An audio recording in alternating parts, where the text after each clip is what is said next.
दोस्तों यूं तो जब भी हमारे माँ बाप रात में घर से बाहर जाने से रोका करते हैं उस वक्त हम लोग तो उनसे नाराज हो जाते हैं, या फिर हम ऐसा भी कह सकते हैं कि जब कभी रात में घर से बाहर जाया जाता है तब हमारे माँ बाप को हमारी फिक्र होने लगती है और इसी फिक्र के चलते वो हमें बार बार कॉल करके हमारा हाल चाल पूछते हैं और हमें वो बात बहुत ही अजीब लगती है कि हमारे माँ बाप पता नहीं हमारी जिंदगी में इतना इंटरफेयर क्यों करते हैं। लेकिन असलियत तो ये है हमारे माँ बाप इसीलिए इतनी फिक्र करते हैं क्योंकि रात में सच में इतने ही ज्यादा क्राइम आजकल चल रहे हैं। वो ये सोचते हैं कि हमारा बच्चा सेफ रहे या हमारी लड़की सेफ रहे, उन्हें किसी भी आपदा का सामना न करना पड़े, इसीलिए वो हमारी फिक्र करते हैं और उनका ये फिक्र करना बहुत जायज भी है। आपने क्या कभी ये सोचा है कि आखिर उनकी इस फिक्र के पीछे का असली डर क्या होता है? अगर नहीं तो आज की जो स्टोरी मैं आपको सुनाने वाला हूँ, ये स्टोरी आज की आप पूरी जरूर सुनिएगा क्योंकि आपको इसमें समझ आ जाएगा कि हमारे माँ बाप हमें कहीं बाहर जाने से या दूर जाने से, रात को घर से निकलने में क्यों रोकते टोकते हैं। शायद आज की मेरी स्टोरी से उन लोगों को सीख मिल जाए जो इस बात को अपनी जिंदगी में इंटरफेयर समझते हैं। मेरा आप लोगों को कुछ गलत कहने का मतलब नहीं है। अगर आप लोगों को मेरी इस बात को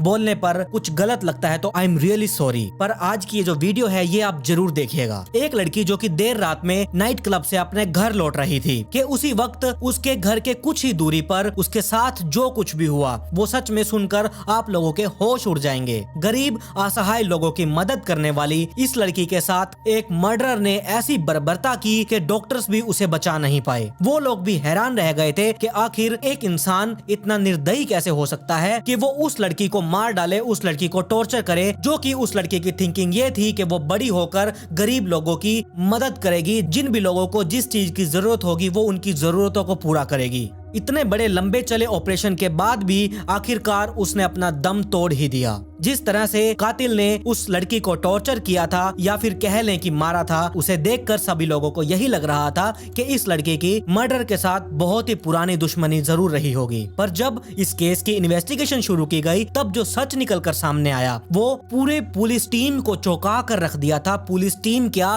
उस देश क्या, जो भी आज ये स्टोरी सुन रहा है उन सबको चौंका कर रख दिया है। अब वो सच क्या है और आखिरकार उस कातिल ने इस लड़की को इतनी दर्दनाक मौत क्यों दी, वो सब आज सच में आप लोगों को पता चलने वाला है। आज की ये जो स्टोरी है ये है ज़ारा अलीना नाम की एक लड़की की। ज़ारा अलीना का जन्म इंग्लैंड के लंदन शहर के पास ही में इल्फोर्ड इलाके में हुआ था। यूं तो ज़ारा का जन्म जो था वो इंग्लैंड में हुआ था, लेकिन जो उसका परिवार था वो बुल्ता पाकिस्तान का रहने वाला था। ज़ारा के जन्म के करीब 20 साल पहले ही उसके नाना नानी पाकिस्तान से इंग्लैंड आ गए थे। मैं इसमें ज़ारा के नाना नानी की बात इसीलिए कर रहा हूँ क्योंकि ज़ारा शुरू से ही अपनी माँ के साथ अपने नानके में रही, यानी कि अपने नाना नानी के पास रही। ज़ारा के जन्म के बाद ही किसी वजह से उसकी माँ का डाइवोर्स हो गया था, जिसकी वजह से ज़ारा की माँ अपने माता पिता के पास रहने लगी थी। ज़ारा के नाना नानी और उसकी माँ ने ज़ारा को बहुत ही लाड प्यार से पाला था। उसकी हर एक ख्वाहिशों को पूरा किया जाता था क्योंकि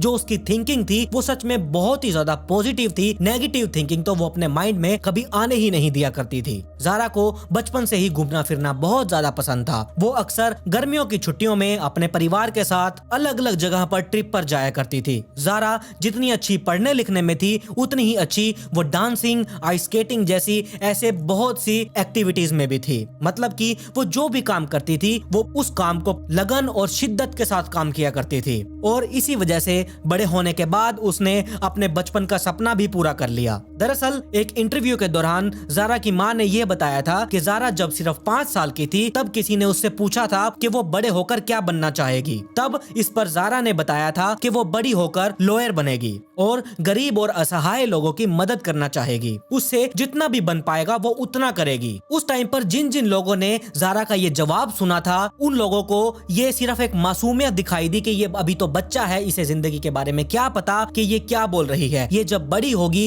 इसके ऊपर मुसीबतें आएंगी, पैसा कमाना होगा, तब इसे पता चलेगा कि ये वो पूरा कर भी पाएगी कि नहीं। लेकिन किसी ने इस बात को नहीं सोचा था कि ये एक दिन सच में अपने सपने को पूरा कर लेगी और जो इसने कहा था वो ये करके भी दिखाएगी। क्योंकि इसे ना तो पैसों से प्यार था और ना ही इसके मन में कोई गुस्सा था, ना ही ये किसी से नफरत करना जानती थी। ये सिर्फ इतनी बात जानती थी जो भी मेरे पास पैसा आए और मैं उन गरीब लोगों की मदद में वो सारा पैसा लुटा दूं। स्कूल की स्टडीज पास करने के बाद ज़ारा एक लॉ कॉलेज से अपनी ग्रेजुएट ग्रेजुएशन को कंप्लीट कर लेती है और फिर वो 2 साल के लिए एक लॉ फर्म से एज ए इंटर्न सॉलिसिटर काम करने लगी। अपने काम के दौरान उसने कई रिफ्यूजी की सच में बहुत ज्यादा मदद की। रिफ्यूजी का मतलब ये होता है जो कोई इंसान दूसरे देश से एक दूसरे देश में आकर बस जाता है, उसे रिफ्यूजी कहा जाता है। और इसी के साथ वो एनजीओ के साथ भी काम कर रही थी जो गरीब और बेघर लोगों को खाना खिलाया करते थे। इसके बाद आती है वो एक दर्दनाक रात जब जारा जैसी एक मासूम लड़की के साथ वो दर्दनाक हादसा हुआ। 26 जून 2022 की शाम को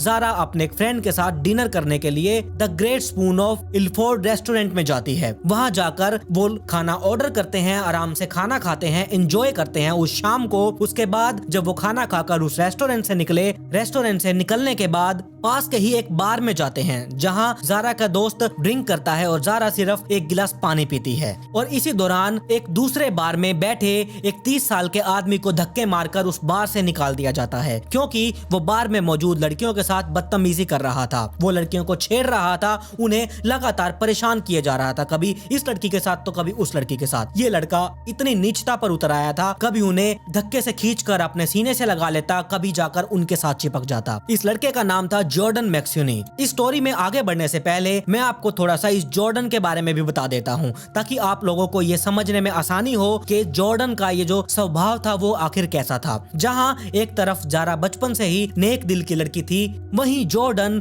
बचपन से ही एक बदमाश स्वभाव वाला लड़का था। 13 साल की उम्र में ही उसने पहली बार जेल का मुंह देख लिया था। मतलब कि उसने कुछ ऐसा कांड कर दिया था कि उसे जेल में जाना पड़ा। कुछ टाइम जेल में उसने बिताया भी और वो रिहा कर दिया गया। 2006 से 2022 तक उसकी इस उम्र में 60 से ज्यादा केसेस उस पर दर्ज हो चुके थे, जिनमें से 28 केसों में तो उसे सजा भी हो चुकी थी। मतलब कि 2006 से 2022 तक का उसका ज्यादातर सफर जेल में ही बीता था। और 26 जून यानी कि जिस दिन की ये स्टोरी है उससे एक हफ्ते पहले ही ये जेल से छूटकर बाहर आया था। 26 जून की रात जब जॉर्डन को धक्के मारकर उस बार से बाहर निकाल दिया गया, तब वो इतने नशे में था कि वो रोड क्रॉस करते वक्त उसका सिर एक बार तो बस से भी टकरा गया था, जैसा कि आप इस वीडियो में भी देख सकते हैं। वो इतने नशे में है कि वो ठीक से चल भी नहीं पा रहा है। इसके बाद जॉर्डन एक लड़की का पीछा करने लगा। जब उस लड़की को इस बात का एहसास हुआ कि उसका कोई पीछा कर रहा है, तब वो लड़की उस जॉर्डन से बचने के लिए वो भागकर पास ही की एक सब्जियों की दुकान में घुस जाती है। जॉर्डन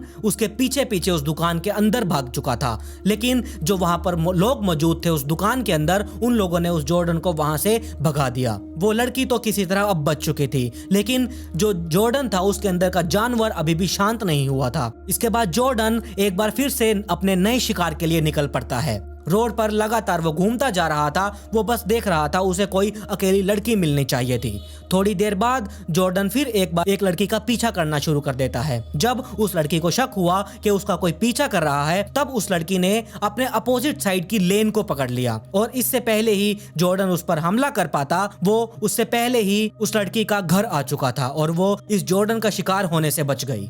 अब तक जॉर्डन का गुस्सा जो था वो गुस्सा 7वें आसमान पर पहुंच चुका था, क्योंकि इस जॉर्डन के हाथ से उसके दो शिकार जो निकल चुके थे। इसके बाद वो फिर से एक बार और नए शिकार के लिए निकल जाता है और इस बार उसकी नजर जारा के ऊपर पड़ती है, जो उस वक्त उस बार से निकल रही थी जहां वो अपने दोस्त के साथ गई हुई थी। रात के करीब अब यहाँ पर 2 बज चुके थे। जी हाँ, आधी रात यहाँ पर हो चुकी थी। जारा का घर उस बार के बिल्कुल ही पास में ही था, इसीलिए उसने टैक्सी की जगह पैदल चलना ज्यादा अच्छा समझा।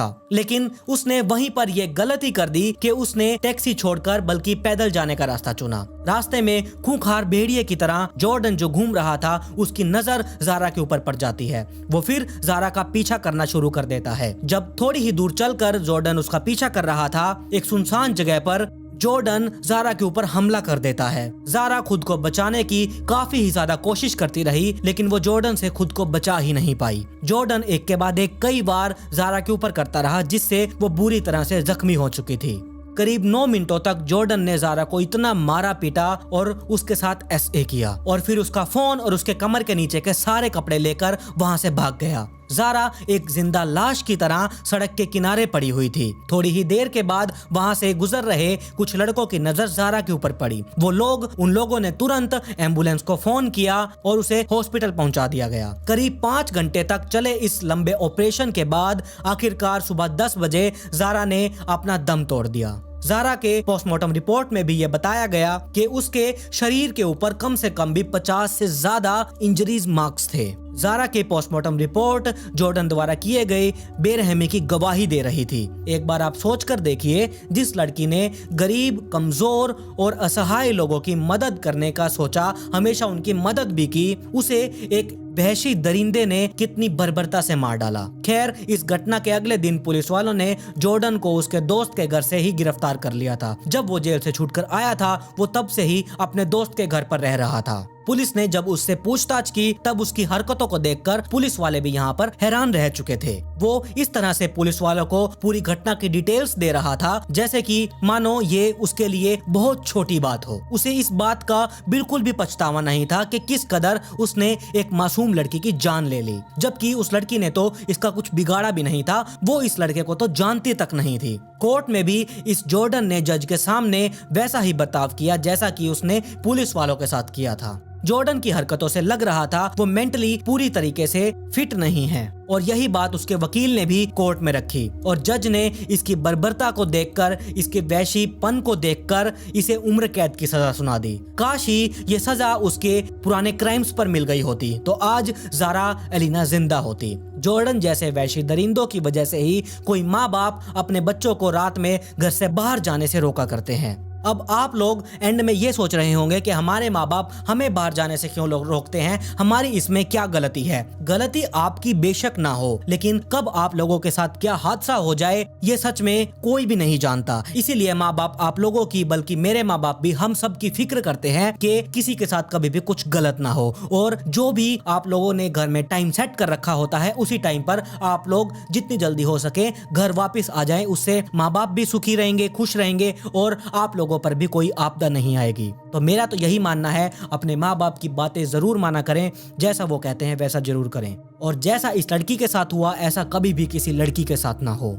आप बताइए आपको ये स्टोरी कैसी लगी, मुझे कमेंट सेक्शन में जरूर बताइएगा। क्या आपने पहले कभी इस स्टोरी को कभी सुना है, मुझे इसके बारे में भी जरूर बताइएगा। और अगर आप इस चैनल पर नए हैं तो चैनल को सब्सक्राइब कर लीजिए, साथ में नोटिफिकेशन बेल आइकन को दबाना बिल्कुल भी मत भूलिएगा। मेरी इंस्टाग्राम आईडी ये रही, लिंक मैंने नीचे डिस्क्रिप्शन में दिया हुआ है, जाइए और जल्दी से इंस्टाग्राम आईडी को भी फॉलो कर लीजिए। खैर, पिछली वीडियो का शाउट आउट स्वाति शर्मा को, कमेंट पिक में to get a shout out in next video. मिलते हैं ऐसी ही एक और चौंका देने वाली स्टोरी के साथ।